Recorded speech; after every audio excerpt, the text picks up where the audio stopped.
世上多蠢材，其无处不在。知历朝历代之事，尽皆可悲可叹。万物有常，阴阳互补，故此上天创造了一批与众不同的人来平衡这个世界，称之为天才。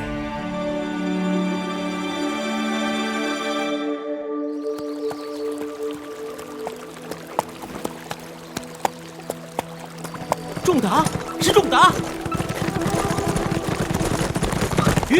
原来是田兄。仲达，你我在路上相遇便是有缘，玄兄我正有一事相求，这个忙你一定要帮啊！田兄，我除了算学之外，其他都一窍不通，如何帮的？哎，要化解此事，说不定正需要用到算学呀。田兄，我有要事在身，你还是放我走吧。仲达，你真的不想知道是什么事吗？不想。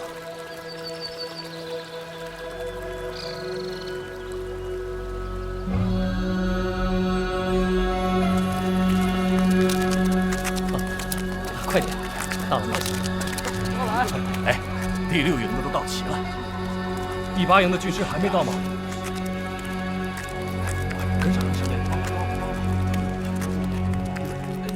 这不是颜良将军的大营吗？我怎可进去？哎呀，走吧。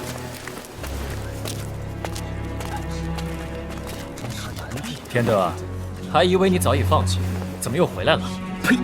我只是出去歇歇而已。仲达，来这边走，借过借过。仲达，你看，联军所有的军师都齐集于此，这种大场面没见过吧？就是为了这东西。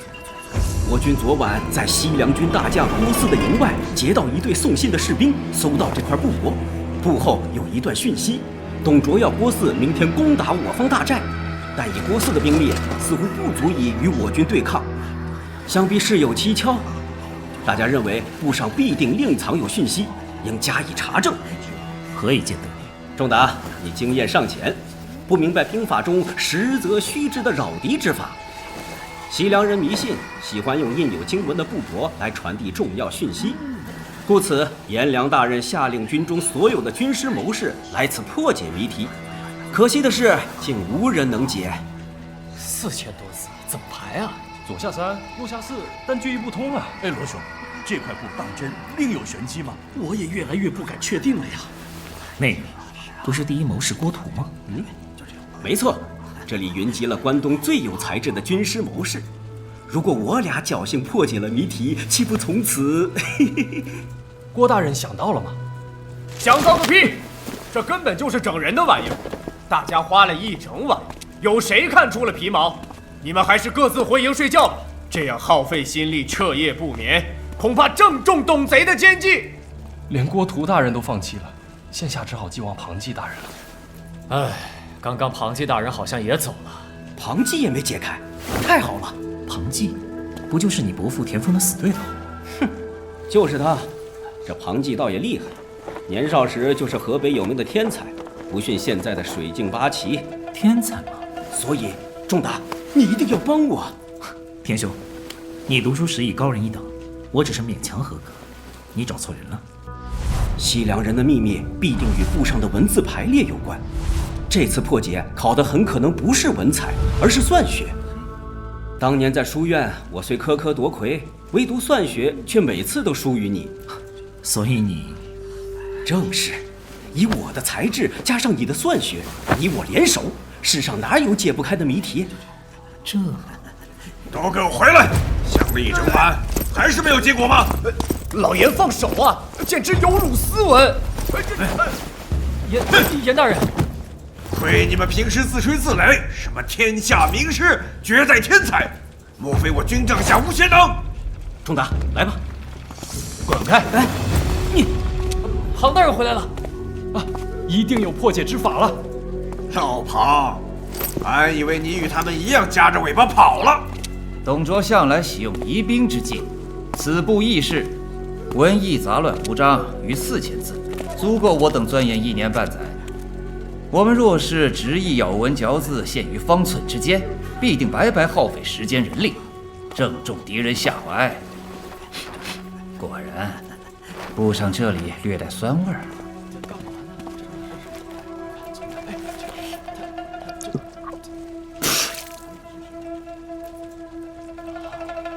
还真是古老的方法。我明白了，先用姜黄水写字，再以碱水显影。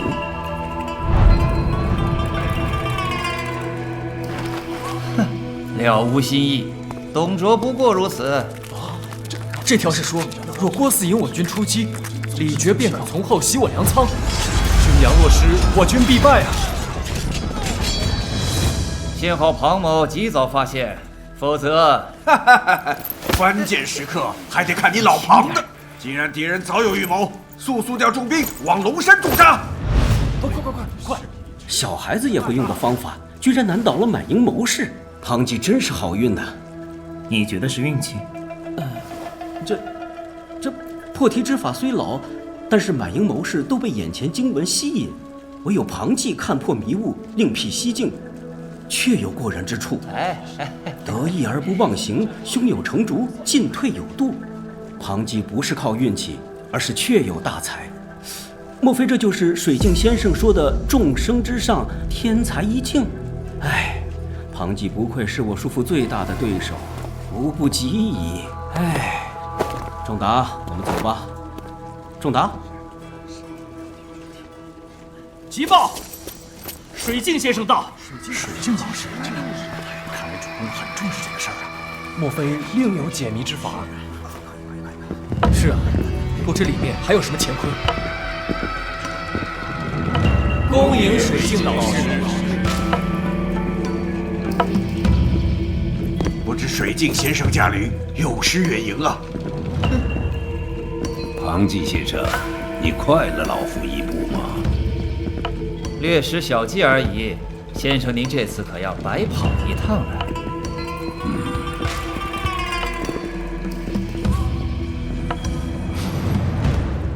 这不带有酸味儿。先生虽忙，这鼻子倒比狗还灵啊！竟敢出言不逊，老师，他冷静为军师之本，看不见敌之猛，听不见敌之诡，心方可保持冷静。你们需要谨记呀！是。水镜先生，今日终于得见水镜先生了，鼎鼎大名的军师集团创办人。天下间许多有名的军师都出自其门下，或是受过他的指点。像先帝时的李敦、讨伐匈奴的魏信等，都是水镜老师的学生。还有我军中的新晋军师袁方，也是他的入室弟子之一呢。袁方，你也听过他的大名吗？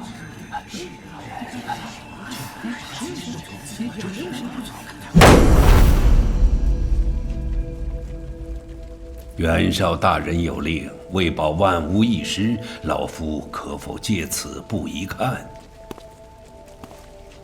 若先生看得见，就去看呗。怒气已经消了吗？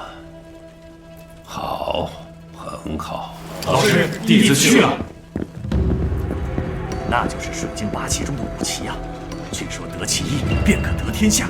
各方豪雄都在等他们出山，这么强手，难怪不便以真面目示人。袁方大人也是八旗之一，现在连关东群儒都甘拜下风了，连水镜八旗都来露脸。看来袁绍大人并不太相信彭派的人。如果我伯父在场，水镜先生绝不会来的。田德，你是什么意思？我随便说说罢了。你伯父田丰不敢来，才派你这小子来充场面，贻笑大方。我伯父可是……田兄，走吧。等一等，小子，你是哪门的人？我好像没见过你啊。他是我们田派的新人。丁龙，有这人的资料吗？没见过，一定没有。莫非是田丰的人目无法纪，竟敢胡乱带外人进入军营？给我拿下，军法处置。庞大人，他只是我硬拉来破解密信的帮手，放他走吧。大家都是袁绍将军的人，何必呢？这么说，你是承认田家不守规矩，私带外人入营喽？老庞，什么事？兵部有令，闲人不准进入军营，更何况是主营。严将军，军令如山，大战当前，请力斩此人。等一等，你们知道他是谁吗？他是河内司马家的二公子司马懿。河内司马家？原来是日前因拒绝向西凉军缴纳钱粮，受到袁绍大人嘉赏的司马家呀。传闻派人暗杀董贼智囊许林的，也是司马家呀。老庞，杀了他，说不定那残兵就来取你项上人头。严将军岂不知，那全是刘宗捏造出来的。无论许林遇刺是否司马家所为，单凭司马家拒纳钱粮给董贼，都实属忠义。今日之事皆因我而起，一切罪名都由田德一人承担。你以为自己会没事吗？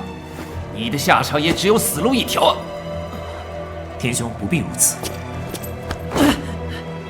仲达，都怪我，连累你卷入我们两派的斗争里。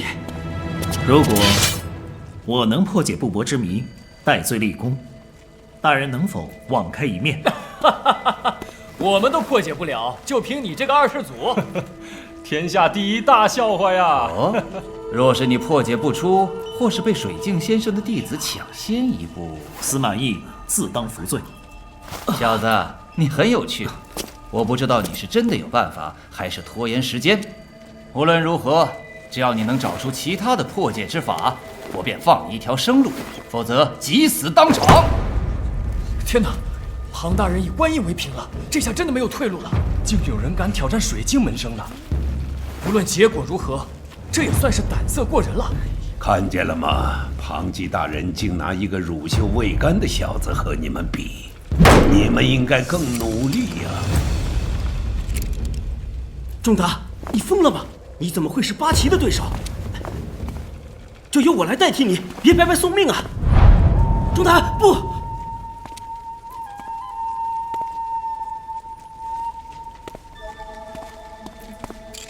这小子居然敢挑战水镜先生的弟子，有好戏看了。听说他是治书御史司马朗的弟弟。司马朗不是被董卓关在洛阳大牢吗？若是哥哥来，说不定还有一成机会。仲达，我知道这是你的拖延之策，就凭你我，怎会是水镜弟子的对手？希望伯父能及时通知袁绍大人，保你我平安。老师，琪琪，你想到了吗？还没有，不过好像找到一丝头绪，想出外走走。吓死我了，还以为被破解了。水镜先生，真的还有其他方法吗？老七已有眉目，你们谁能快过他？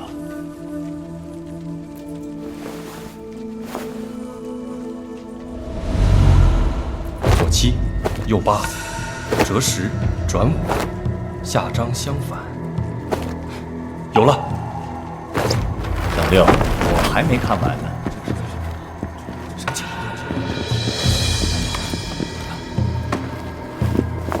这是折叠法。拿笔来。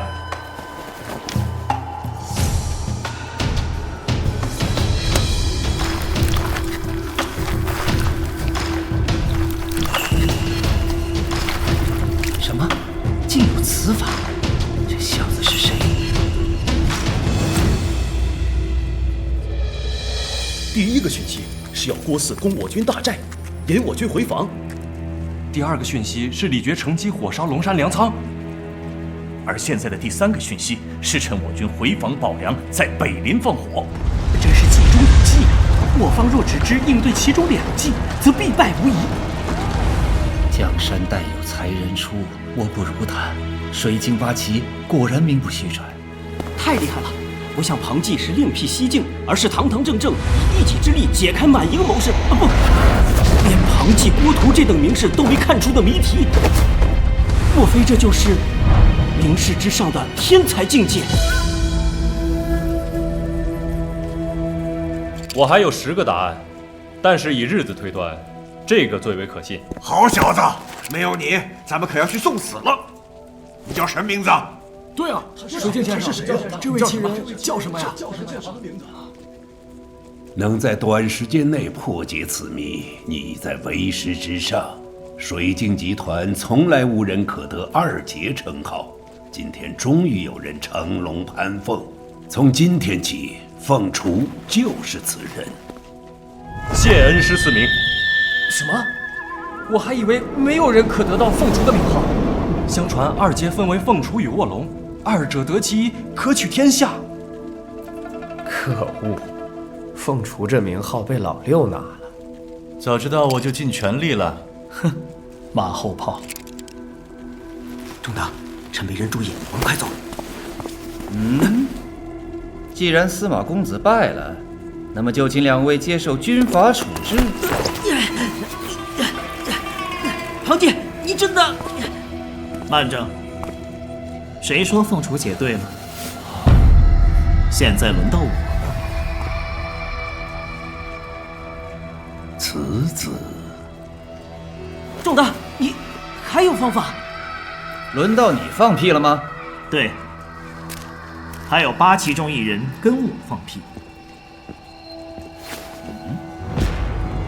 司马公子，那就看谁放得下了。在下认为，真正的谜底只有一个。不知我们的想法是否一致？将军，可否借护身短剑一用？但借无妨。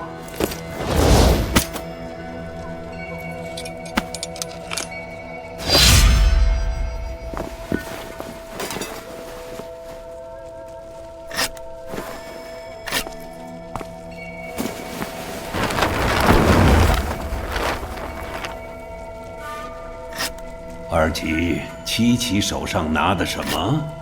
是一节原木，长几许，粗几何？长约4尺，粗约1拳。七奇可是正在切削此木？正是。莫非当真？果然如此吗？布上的文字只是烟雾，实则真相就在布边的黑点上。那不是布帛的无忌？果然一致。我来算，你来消，如何？相辅相成，如此甚好。12减10，12减9，11减9。术之法出于圆方，圆出于方，方出于矩。11减8，11减7。母相成为法，实如法而已。10减7，9减7，9减5。以少减多，更相减损。7减4，7减5，6减5。求其等也，以等数约之。1赢1不足，1赢1是足，1不足1是足。从约分数到和分数、减分数、乘分数、经分数、克分数、平分数，再到方程数的直除法，此2人的算学功力深不可测。还有5减2，你认为呢？完全同意。这世上竟有人跟我想法完全一致。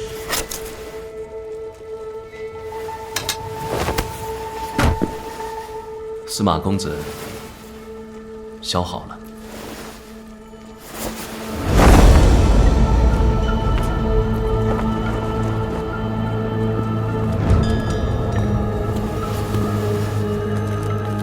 他们在做什么？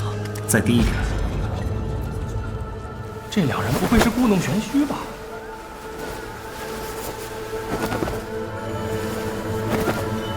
啊！竟然有字！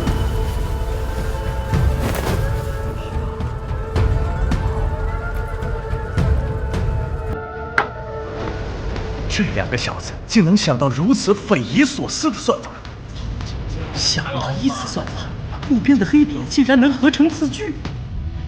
城下一句，到底是什么意思？太厉害了！仲达还有七奇都太厉害了。看看庞纪，无话可说，连解出第2谜题的6奇凤雏也无话可说。能够震撼到像庞纪和凤雏这样的天才，难道仲达和七奇已经到达了那个境界？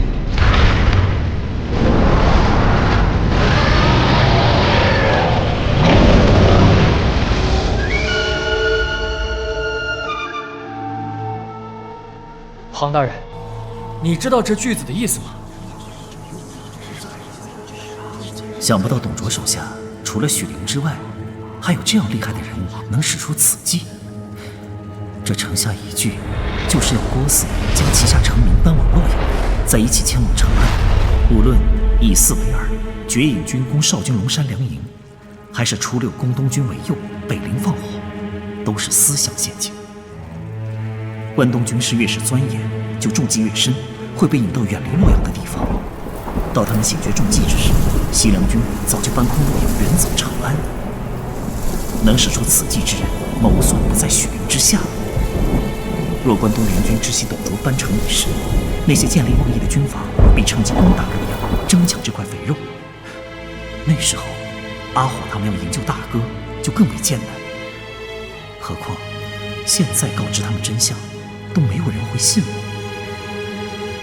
老师，城下一句只有一个意思。又是你以前说的那样吗？没错，董卓将要放弃洛阳。什么？他也知道？洛阳乃是天下第一大城，又是天子居所，权力集中地，董卓怎会轻易放弃？郭汜善用陷阱计谋守城，董卓命其城下一句，想来正是要加强洛阳城防范。由此可知，董贼要坚守洛阳。水镜先生怎么看？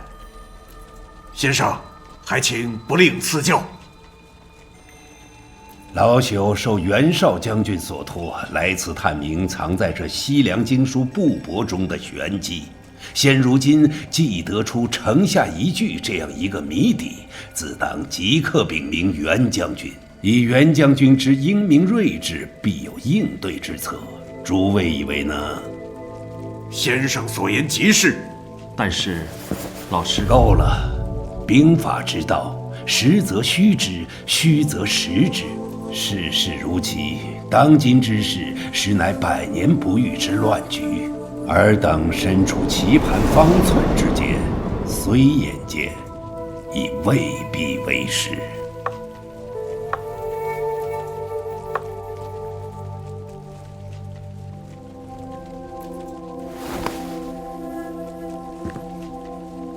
这小子才思卓绝，可惜。如果凤雏已经出世，那么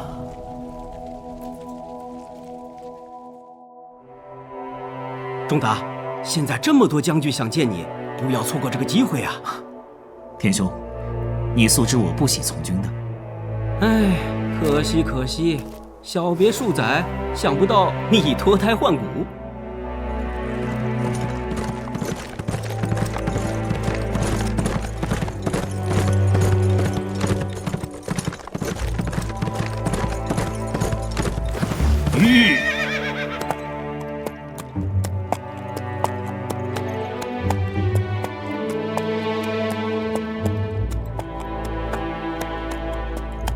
司马公子要离开了吗？